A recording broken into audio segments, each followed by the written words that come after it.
You are standing in the marble lobby of a building you now own, and there is no one here. The silence has a texture. It is 7:43 in the morning on a Tuesday in March, and you have been alone for 247 days. The check cleared 6 months ago. $300 million. You still remember holding the phone when they told you the final wire had been processed. Your hand was steady. Your voice was steady. Everything was steady until you hung up and the apartment fell into a kind of silence you had never heard before. That was the first day. You counted them after that. Small marks on a calendar that no one would ever see. You told no one. Not your family. Not your lawyer. Not the person you were sleeping with at the time, who would have wanted something, or called someone, or made the solitude real by commenting on it. You simply stopped answering. Changed your number. Told your office you were taking a sabbatical. Paid your rent for the year in advance so no one would have to come collect money. Paid everything in advance. Electricity, water, property taxes on the lake house you bought and never visited. You made yourself an island. The distance between who you were and what remains is now measurable in months. Level 1.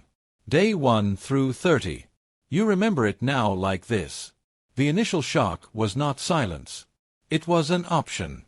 You had spent 37 years moving toward a single goal, money, enough money to stop moving toward anything. And now the movement stopped, and your body did not know how to be still. You remember the first morning after the wire cleared. You woke at 5:47 a.m. as you always did, muscle memory from 15 years of 6 a.m. conference calls. Your body did not know it was unemployed. Your body did not know it was free. You lay in bed for 2 hours waiting for your phone to ring. It didn't. You got up, made coffee, sat with it. The apartment was exactly as you had left it 3 days prior. Files on the kitchen table, a jacket over the back of a chair, a half-empty glass of water you had meant to drink and forgotten. You looked at these objects as though they belonged to someone else. They probably did. By day 4, you had cleaned the apartment thoroughly. By day 8, you had reorganized it. By day 12, you had repainted the bedroom a color you did not like and spent the next 18 days living with your mistake because changing it felt like something a person with obligations would do, and you had none. You remember thinking that freedom had a way of making you make bad decisions just to prove you could make them. What the distance does not record is how long you sat in that discolored room before reaching for your phone to call someone. Your finger hovered. You thought about calling your mother. You thought about calling the woman who had left 2 months prior. You thought about calling your boss, even though you had quit. Then you put the phone down and watched the light change through the window. You were testing yourself. You were winning. By day 23, you had begun talking to yourself. Nothing dramatic. Just small observations spoken aloud. The coffee is too hot. The mail hasn't come yet. The sun is in the west now. You needed to hear a voice, even if it was your own. Especially if it was your own. You remember noting, without alarm, how thin your voice sounded after 3 weeks of silence. Level 2. Day 31 through 90. You did not know this would still hurt. You bought the lake house on day 34. You had never seen it in person. You saw it once, in photographs, on a realtor's website, at 3 a.m. when you should have been sleeping. By morning, your lawyer had been contacted. By evening, it was yours. $1.7 million for a place to be alone in a different location. You never went there. Instead, you began purchasing things. A camera you did not know how to use. A standing desk for an apartment with no work to do. Books on subjects that held no interest for you. You were spending money like it was a language you were learning, each purchase a sentence, each sentence trying to say something about who you were becoming. Nothing stuck. You returned most of it. Kept the camera. You aren't sure why. On day 52, your mother called from a number you didn't recognize. You watched it ring 12 times. You could see her in her kitchen, phone in hand, wondering if something had happened to you. Something had happened to you. You had become a person who did not answer calls from his mother. You let it go to voicemail. There was no message. The food delivery services learned your address well. Your second kitchen became a sequence of containers in various states of decomposition. You stopped unpacking them. You would order from a restaurant, eat half, Leave the rest on the counter for the flies to find. You were feeding something else now, not hunger. Habit. The need to participate in the world in some way that did not require presence. What you did not expect at this level was the crying. Not sadness, exactly.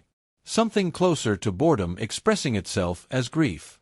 You would be sitting in the chair by the window, watching the street below, and suddenly your chest would tighten and your eyes would leak and you would sit there, dry-faced, wondering what emotion you were actually feeling. You did not reach out to anyone. You did not call a therapist.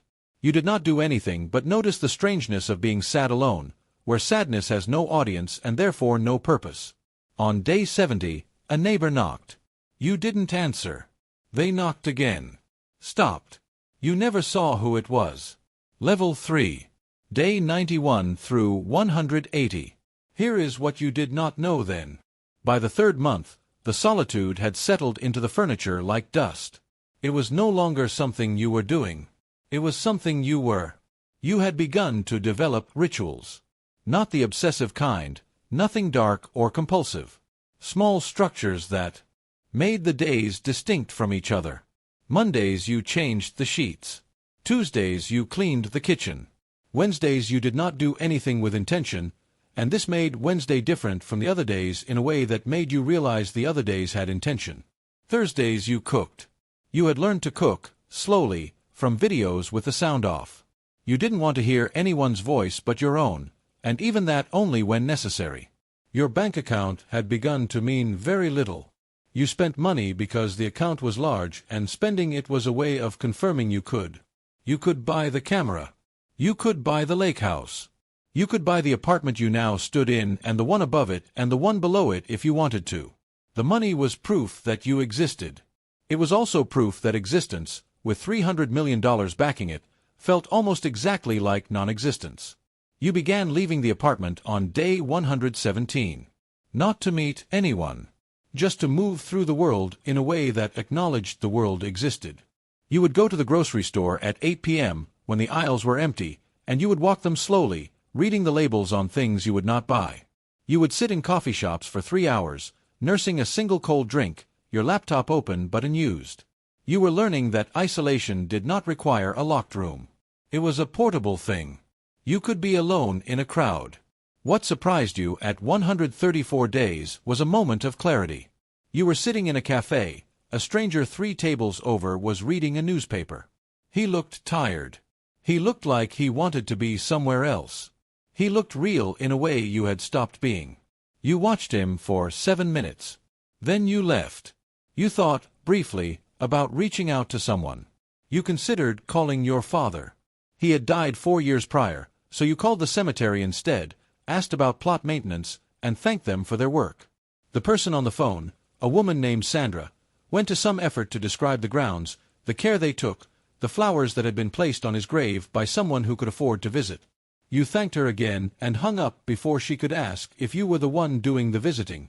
By day 180, you had almost forgotten what it felt like to be touched.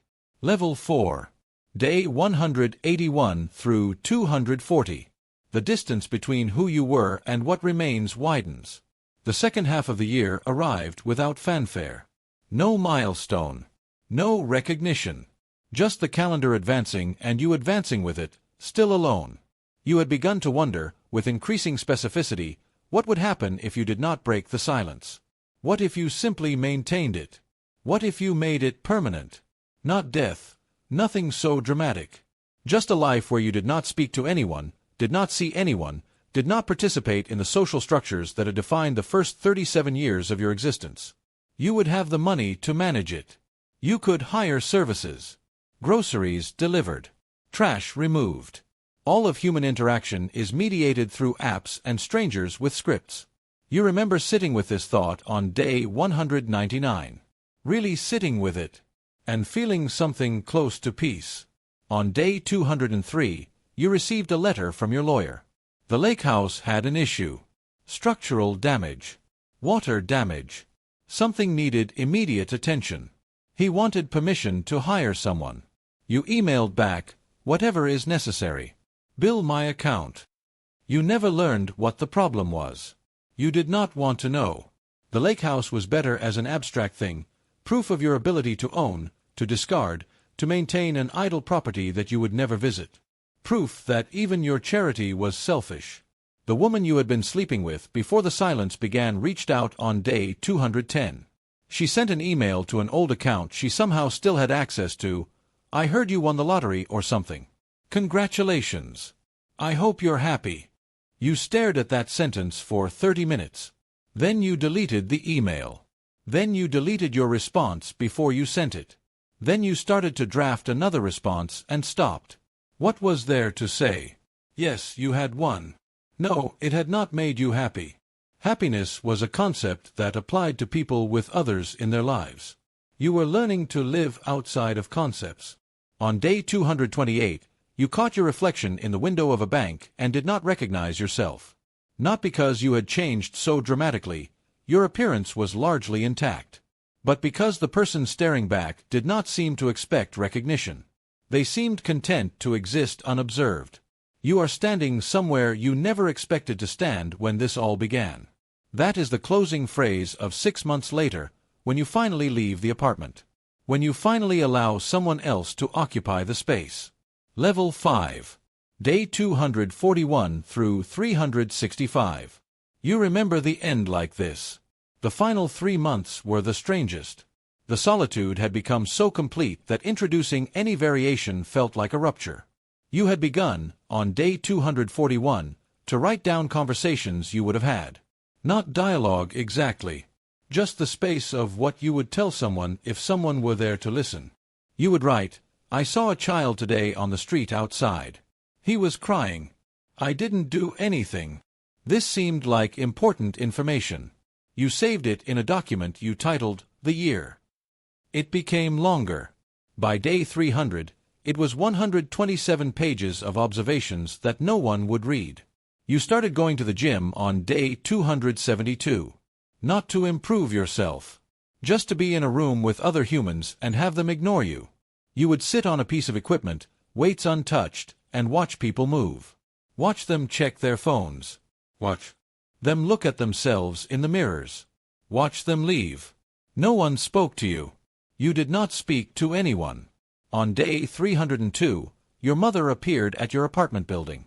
You did not answer the door. She stood outside for 4 hours. Your doorman later told you this, and eventually left.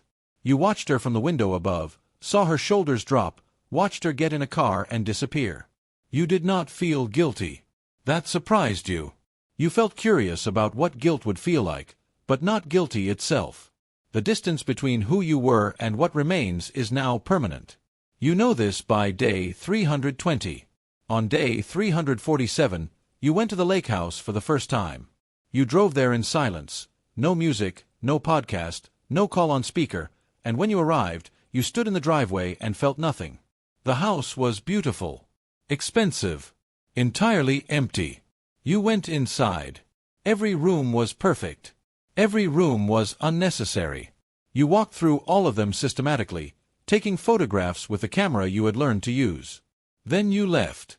The final week of the year, you sat in the apartment and reread the document titled, The Year.